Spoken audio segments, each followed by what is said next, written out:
She got her whole arm tattooed. Hello Kitty in colour above her left elbow. Other characters too. Little My and Mimble, Winnie the Pooh, even that one from Dragon Ball Z.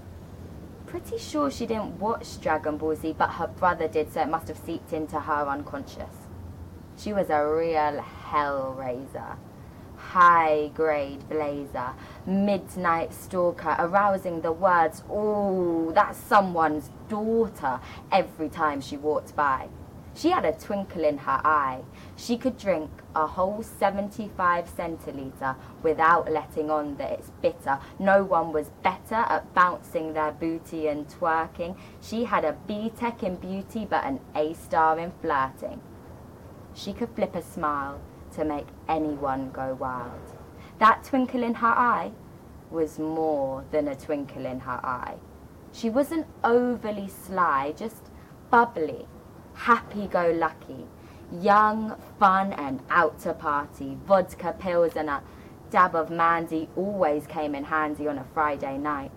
I remember one time she got so high like a balloon in the sky. I shot the crossbow, up went the arrow, burst her bubble, she landed somewhere in Harrow. Then one week, in Golders Green, she had lunch with the rabbi.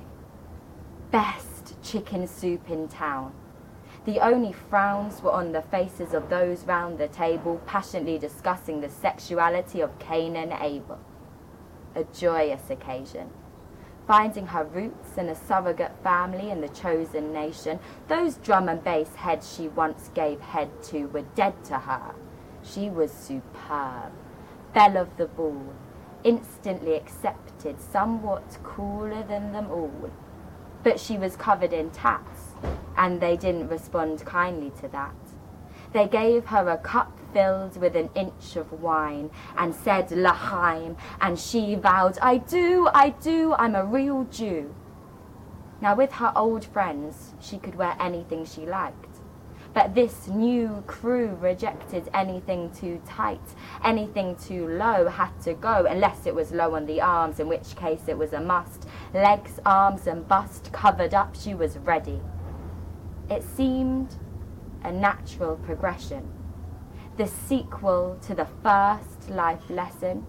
She didn't suppress her original personality, just dressed it up in a newfound identity. It might appear a dramatic change of box, but I assure you it is no paradox to go from radical to orthodox.